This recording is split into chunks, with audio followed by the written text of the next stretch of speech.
The King of Elfland's Daughter by Lord Dunsay. Part 15.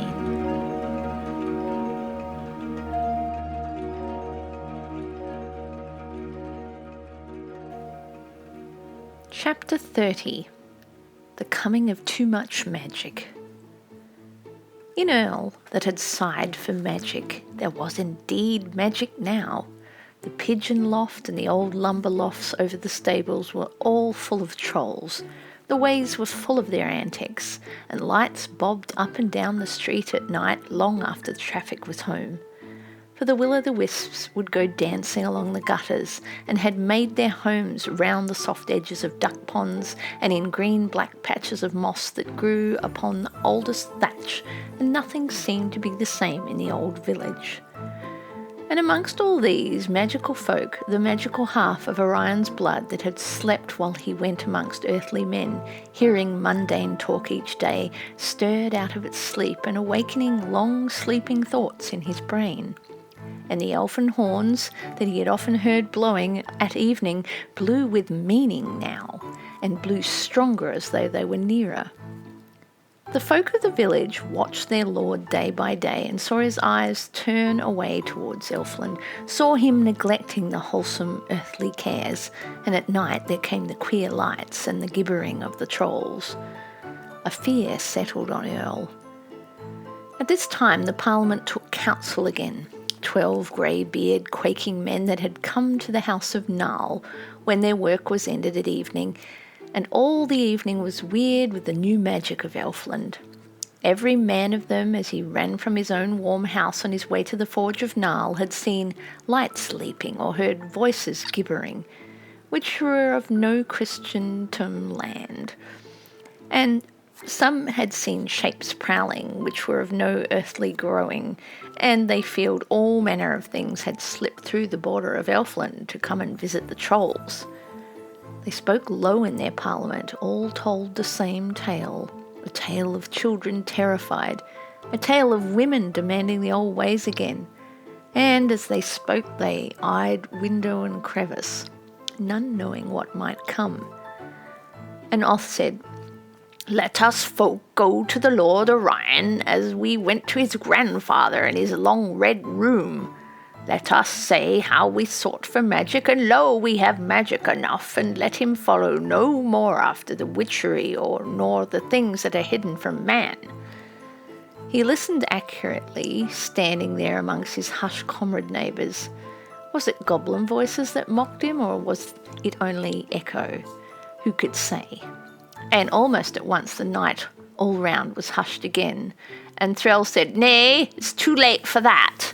Thrall had seen the Lord one evening standing alone on the downs, all motionless, and listening to something sounding from Elfland, with his eyes to the east as he listened, and nothing was sounding, not a noise was astir, yet Orion stood there called by things beyond mortal hearing. "It is too late now," said Thrall, and that was the fear of all. Then Guhik rose slowly up and stood by the table, and trolls were gibbering like bats away in their loft, and the pale marsh lights were flickering, and shapes prowled in the dark. The pit-pat of their feet came now and then to the ears of the 12 that were there in the inner room, and Guhik said, "We wish for a little magic," and a gust of gibbering came clear from the trolls. And then they disputed a while as to how much magic they had wished in the olden time, when the grandfather of Orion was lord in Earl. But when they came to a plan, this was the plan of Guick. "If we may not turn our Lord Orion," he said, "and his eyes be turned to Elfland, let our parliament go up the hill to the witch Zero-Underel, and put our case to her, and ask for a spell which shall be put against too much magic." And the name of Zero-Underel took the 12. They took heart again, for they knew that all her magic was greater than the magic of flickering lights, and knew there was not a troll or a thing of the night, but went in fear of her broom. They took heart again, and quaffed Null's heavy mead, and refilled their mugs, and praised Guick. And late in the night they all rose up together to go back to their homes, and all kept close together as they went and sang grave old songs to affright the things that they feared, though little the trolls care, or the will-o'-the-wisps, for the things that are grave to man. And when only one was left, he ran to his house, and the will-o'-the-wisps chased him. When the next day came, they ended their work early, for the Parliament of Earl cared not to be left in the Witch's Hill when night came, or even the gloaming. They met outside Null's forge in the early afternoon, 11 of the Parliament, and they called out Null. And all were wearing the clothes they were wont to wear when they went to the rest at the holy place of the Freer, though there was scarcely a soul he had ever cursed that was not blessed by her. And away they went with their old stout staves up the hill. And as soon as they came to the witch's house, and they found her sitting outside her door, gazing over the valley always, and looking neither older nor younger, nor concerned one way or the other with the coming and the going of the years. "We be the Parliament of Earl," they said, standing before her in all their graver clothes. "Aye," she said, "you desired magic. Has it come to you yet?" "Truly," they said, "and to spare." "There is more to come," she said. "Mother Witch," said Null, "we are met here to pray that you will give us a goodly spell which shall be a charm against magic, so that there be no more of it in the valley, for overmuch has come." "Overmuch," she said, "overmuch magic. As though magic were not the spice and essence of life, its ornament and its splendour. By my broom," said she, "I give you no spell against magic." And they thought of the wandering lights and the scarce-seen gibbering things and all the strangeness and evil that was come to the Valley of Earl, and they besought her magic again, speaking suavely to her. "Oh, Mother Witch," said Goick, "there is overmuch magic indeed, and the folk that should tarry in Elfland are all over the border." "It is even so," said Gnarl. "The border is broken, and there will be no end to it. Will-o'-the-wisps should stay in the marshes, and trolls and goblins in Elfland, and we folk should keep to our own folk. This is the thought of us all, for magic, if we desired it somewhat years ago when we were young, pertains to matters that are not for man." She eyed him silently, with a cat-like glow increasing in her eyes, and when she neither spoke nor moved, Null besought her again. "Oh, Mother Witch," he said, "will you give us no spell to guard our homes against magic?" "No spell indeed," she hissed, "no spell indeed. But broom and stars and night riding. Would you rob Earth of the heirloom that she's come from the olden times? Would you take her treasure and leave her bare to the scorn of her comrade planets? Poor indeed were we without magic, whereof we were well stored to the envy of darkness and space." She leaned forward from where she sat and stamped her stick, looking up into Null's face with her fierce, unwavering eyes.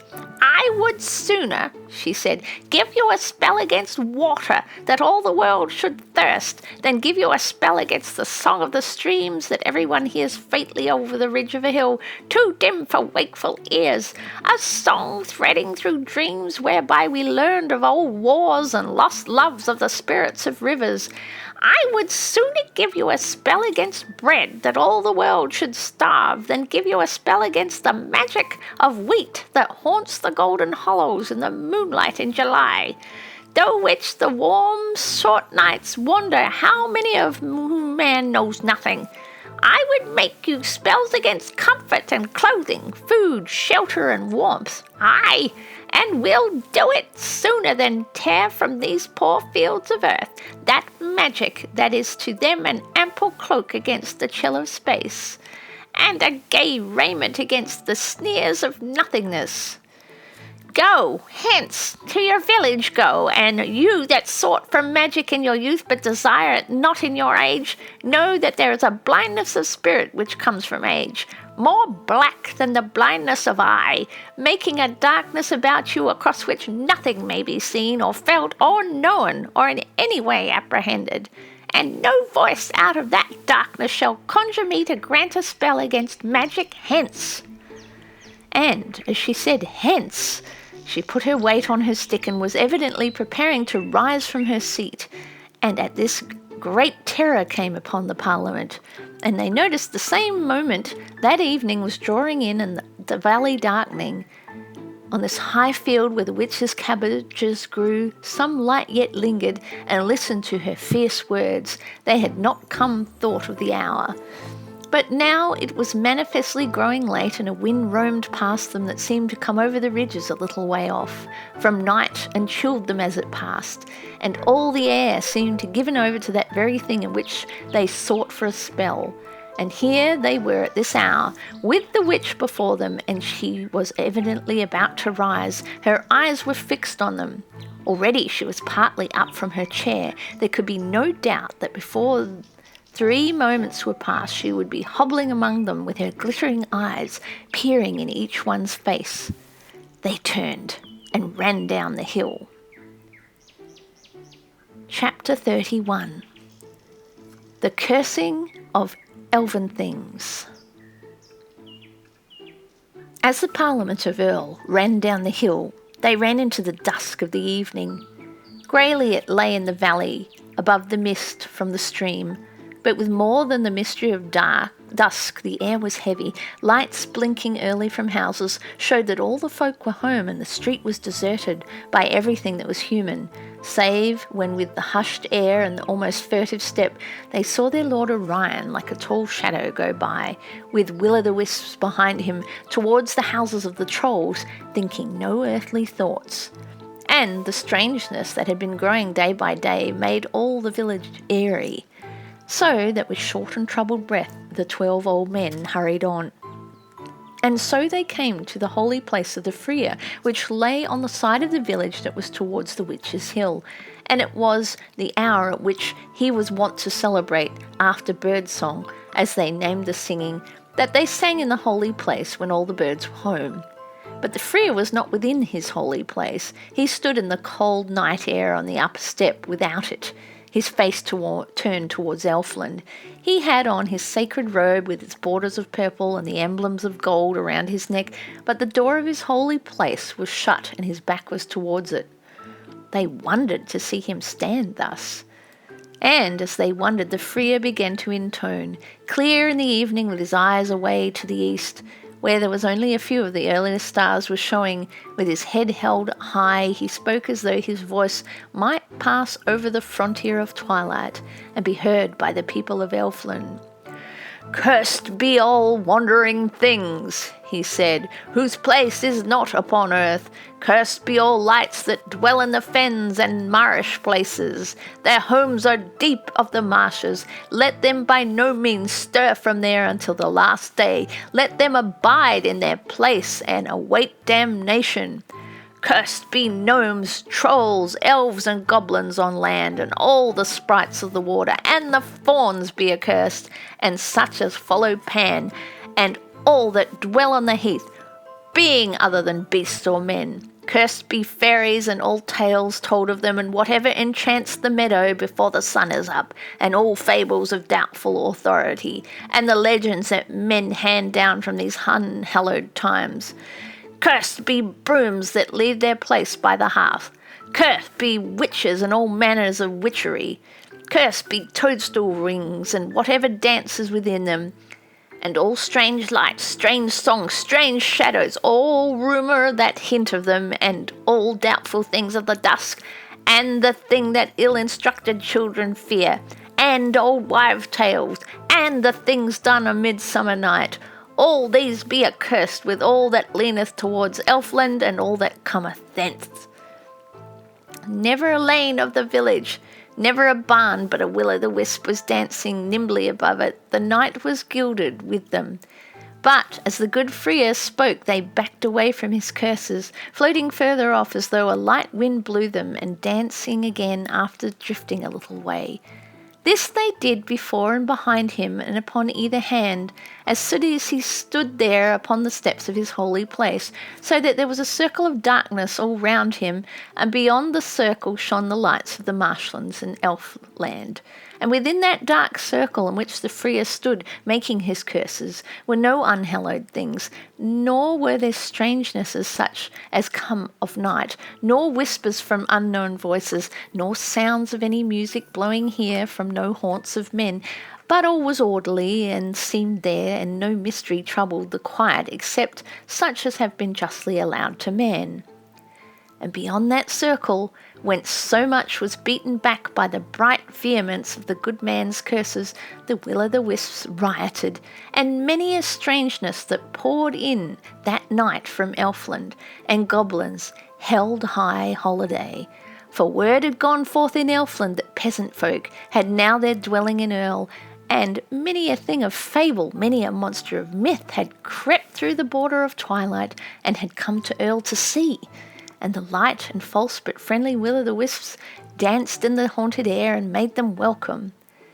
And not only the trolls and the will-o'-the-wisps had lured these folks from their fabled land through the seldom-travelled border, but the longings and thoughts of Orion, which by half his lineage were akin to the things of myth, and of one race with the monsters of Elfland, were calling to them now, ever since that day by the frontier, when he had hovered between earth and Elfland. He had yearned more and more for his mother, and now, whether he willed it or no, his elfin thoughts were calling their kin that dwelt in all the elvish fells. And at the hour when the sound of the horn blew through the frontier of twilight, they had come tumbling after it. For elven thoughts are as much akin to the creatures that dwell in Elflands as goblins are to trolls. Within the calm and the dark of the good man's curses, the 12 old men stood silent, listening to every word, and the words seemed good to them and soothing and right, for they were over-weary of magic.